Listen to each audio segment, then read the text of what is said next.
The WNBA playoffs are giving exactly what we thought the WNBA playoffs were going to give, with the exception of the Dallas and Atlanta matchup. And I got so much more to talk about that. Welcome back to The Spark, y'all. I go by the name of DJ Trice, and this is your fan favorite podcast for the Los Angeles Sparks. What you thought because the Sparks was out of the playoffs I was going to stop? Unlikely. I got so much basketball to talk about. Stay tuned, y'all.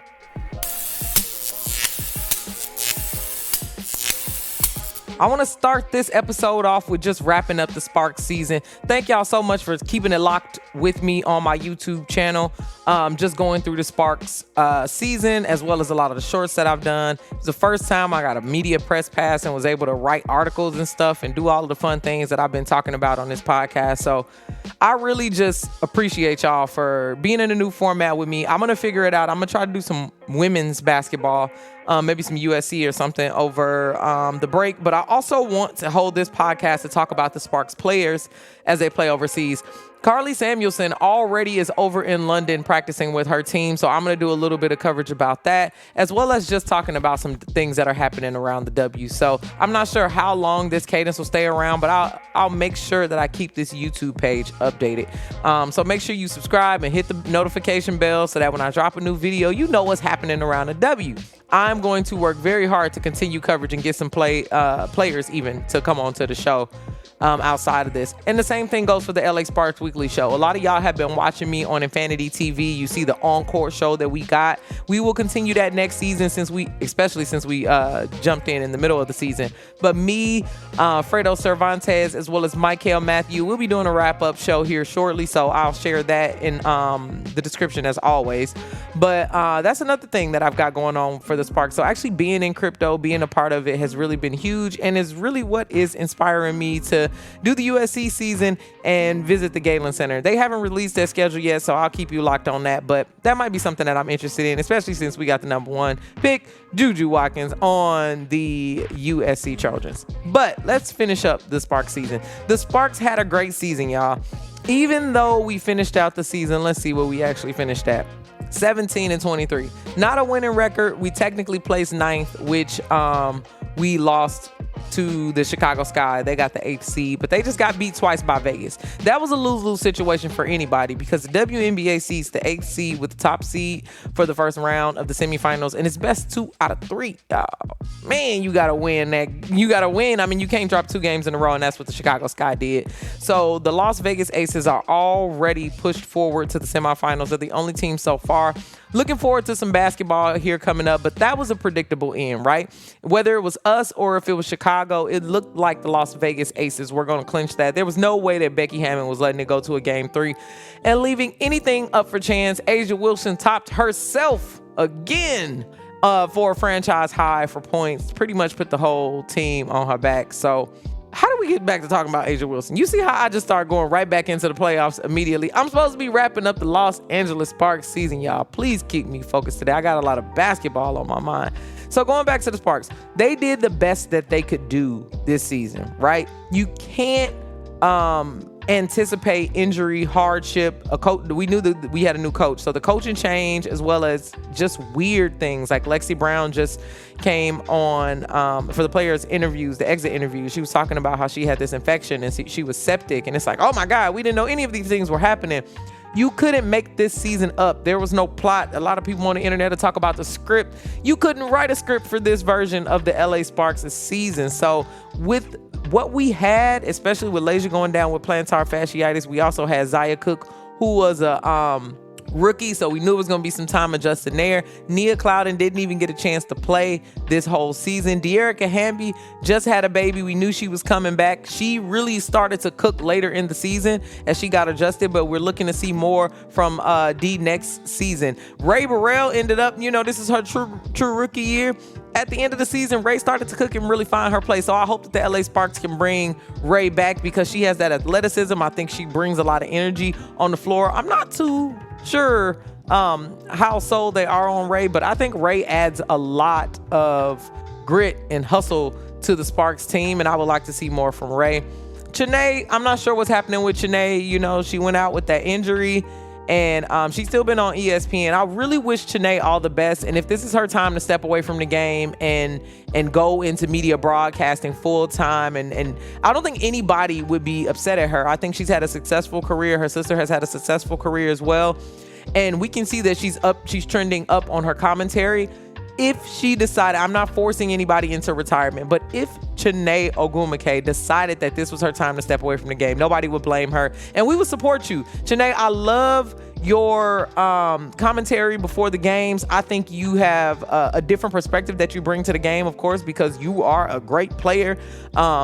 And you played on a couple different teams and played so many different parts. So I think that really helps. Chanae, we'll see what we got there. But honestly, the Sparks need that roster spot for somebody who can really come and affect the game. And if that's Chanae, wonderful. If it's not Chanae because you want to get into your bag and do your TV dreams, girl, we understand that. We just need a player. That's it. Jasmine Thomas, she was coming off of that knee injury. Really never found her stride this season, but that is okay. I think that is okay. Jasmine has one history with Kurt Miller, the coach Kurt Miller. So she has that, but she's also had a lot of experience in playoff situations and just a vet all around. So Jasmine Thomas with 12 years in the game, recovering from a knee injury, is like, we're rooting for the best here, but the output really hasn't been too great this season. But again, Coach Kurt Miller has talked about that a lot. How much can you expect from somebody coming back from a knee injury, and you're trying to get them into rotations and get their minutes up, but we also need to win some games. So that's what happened there.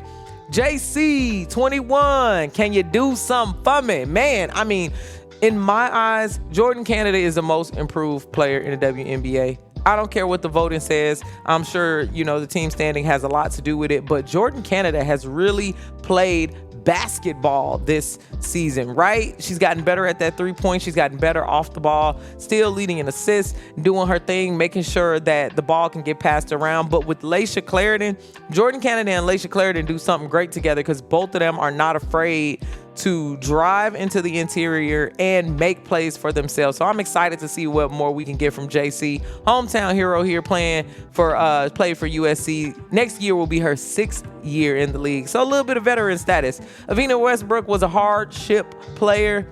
I don't know if we'll get Avina back. We didn't really see that much from Avina, so we'll just keep posted on that. Azarae Stevens, the same. I kind of want to say she's most improved, but Azarae been putting up numbers, so it's like, not most improved. She's just a rainmaker. Going into year 6 of the WNBA, Azarae really turned it up, started to spread the floor, hitting the 3-ball, playing some great defense, blocking some shots, just bringing that intensity to the game and changing the game. So excited to see much, much more from Azarae Stevens. Laisha Clarendon, going into year 10 of her WNBA season next year. She went down with a plantar fasciitis injury and came back with a vengeance. The team plays 60% better when Laisha is on the floor, y'all. There are statistics that back up that we need Laisha Clarendon on the LA Sparks, and they have been doing a great job with locking down defense, being a playmaker, getting those shots, offensive rebounds, really that scrappy grittiness, right? Laisha is always on the floor battling with people, and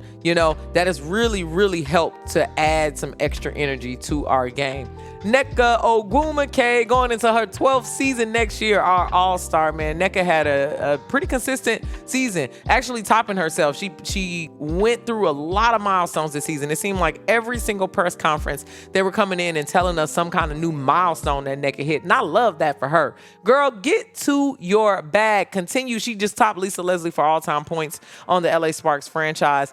She's truly a LA legend. A lot of people are speculating about Nneka not extending her contract, but I think that Nneka does business here. She's a smart Stanford woman. She's a LA Sparks legend, and she wants to retire as such. I don't think that there would be any indicators that she needs to go to any other team. There's no other opportunities, in my opinion, that are more promising than the one that she's in. If not, they're all the same. You got this mixed bag of things that might happen because the W is very competitive. As well as that super team thing, I don't know if it's turning out to be such a great kind of thing if we look at the New York Liberty, as I'll talk about in my playoff recap. But Nneka Hope, she said that excited for next season. Zaya is the future. Love this for us. Excited to see more of Nneka next year. Katie Lou has been out with the baby. She had the baby. I'm excited to see her play next season. I'm not too familiar with her game, but I know that she's going to bring some change going into year 5 into the WNBA. Carly, I hope they keep Carly. I think we should, if Chanae's not going to be a player, we need some sister action there. So Katie Lou and Carly. Carly has been a lethal shooter in the WNBA. Let me see where she actually ended up on the 3-point shooting. Let's see if she made top 5. She didn't make top 5. 3 points made: Dawana Bonner, Kayla McBride, Kalia Copper, Bridget Carlton, and Alicia Clark. So, but I know for sure she had to be close. Wait, let me go down the season. Hold on. I love the fact that y'all can see how I'm doing this research. 3-pointers made: Sabrina Ionescu led the whole world. I love that for her. Enrique Jewel. Okay, so, but her her 3-point percentage. Carly's 3-point percentage is what was the most impressive stat. So kudos to Carly. I'm going to be following her in London, and let's start talking about the playoffs. But before I do that, I want y'all to check me out on a podcast called Rebound Revolution, and it's hosted by Dr. Money. I just recently guested on that podcast and made all of my playoff predictions. So as y'all start to hear me talk more about the W, you'll see me guesting on other people's shows to talk my shit. And I'm just talking, you know what I mean? They're like, do you read the questions? I'm not that kind of person. I'm just literally coming from the perspective of a crazy LA Sparks fan who also loves the game of basketball and watches most of the games in the W. So check me out on Rebound Revolution podcast, hosted by Dr. Money. I'll make sure that I put the link down in the description. It's called Fun-damentals Finals 101 DJ Trice. And the link would be down there. It'll be a pod link. Love the show. Had a great time. A lot of my predictions are here. But I'm going to give y'all, now that a couple games have passed, I might change it a little bit. I don't remember what my exact predictions were for them. But I've got some things that I want to talk about for the playoffs. Mostly the lower and higher seeds are doing exactly what we thought was going to happen, right?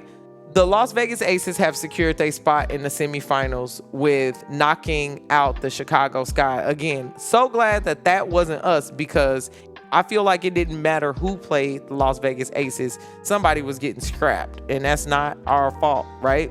So the Aces are 2-0. Dallas leads the Atlanta Dream series. Game 2 should be, is it tonight? Game 2 is coming up this week, and Dallas leads. Now, the Atlanta Dream this season have confused me so much, because not that I don't believe that the Dallas Wings could pull off that win, but they were trailing. It seems like Atlanta's season has been up and down and up and down. And if it's going to come down to grit or any of these things, it just seems like, a loss. You would think that Atlanta would want to lock in one game early, especially when the Dallas Wings have a player like Enrique Ogumawale and Satu Sabale, who can just go off at any moment for 30 or 40 points. No, 30 or 40, 20 or 30 points. So I don't know what's happening in Atlanta. I saw their coach at one of the press conferences saying that they just needed to grow up. It just seems like with all of the, Ryan Howard dropped 40 points and they still lost. How does that happen? I don't know. It's not looking good for Atlanta. So I think I'm favoring the Dallas Wings over the Atlanta Dream in that matchup. And then New York is playing the Washington Mystics. Game 2 is coming soon. I don't think New York is going to let Washington get a game. If they let Washington get a game, that gives me the indicator that they might not make it to beat Vegas, to be honest, because you would need to stomp out the Washington Mystics totally and completely, which I understand that's hard to do, because the Washington Mystics are one of those teams, like, not that they don't have a star player. They've had some injury and hardship as well, but anything can happen with them. They're going to play hard every single night, and you really don't know what could happen. So I'd be shocked if New York gave up a game to the Mystics, because they wouldn't want to go play in Washington State there. And then the most shocking matchup for me, the Connecticut Sun and the Minnesota Lynx. You couldn't pay me $100 last week to make me believe that the Connecticut Sun would give up a game to the Minnesota Lynx. And I'm not just saying that because I'm a crazy Sparks fan, because I am, and you will never hear me root for the Minnesota Lynx. But it was crazy watching the Connecticut Sun get beat by Napheesa Collier. Just one player. Napheesa Collier single-handedly changed that game so much that now they have to play in Minnesota at the Target Center, and I can't believe that.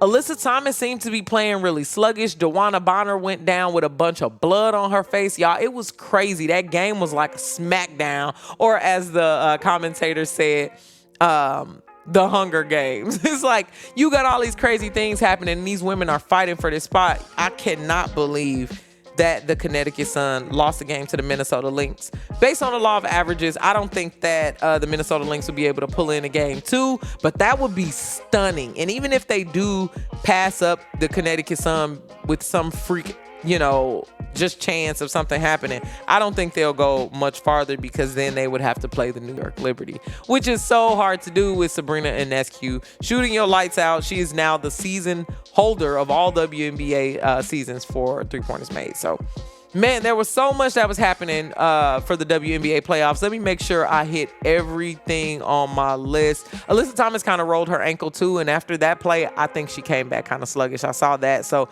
let's see where that goes and what's happening there. But again, yeah, I said everything on my list. Major kudos to Chicago Sky for going up against the Giants of the Las Vegas Aces. Real sorry to see y'all go. Just happy it wasn't us again. So let's continue to tune in to the playoffs. Let's see when the next games are. I'll keep y'all on the beat. I'll try to go live on my YouTube. This is something that's new. I just recently passed 1,000 subscribers off of a short, and it kept going and kept going. So I'm now at almost 2,500 subscribers. So I want to start to get my watch times up and be on my channel more. So that's what this is. Today is Monday the 18th, but tomorrow is Tuesday the 19th, and the games that are going down is the Washington Mystics versus the New York Liberty. That'll be at 4 p.m. on ESPN, and then Atlanta Dream are going to play Dallas at 6 p.m. If Dallas can squeeze out that win, they completely eliminate. This is do or die. For people who don't know, the first round of the playoffs for the WNBA is best of 3, and then the next round is best of 5. So it's you drop a couple games, you have a couple missteps, and you completely out.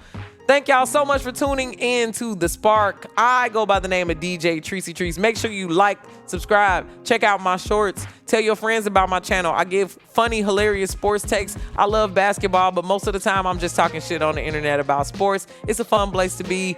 And I know y'all just watch a lot of the sports and stuff because you at work, you got a lot of different hobbies and stuff. So rock with me. You feel me? I'm online talking shit, looking up stats. NBA, WNBA, G League, doesn't matter to me. Drew, any basketball player I'm interested in. So I thank y'all for hanging out with me. I'll see y'all on next week's episode of The Spark. Stay tuned.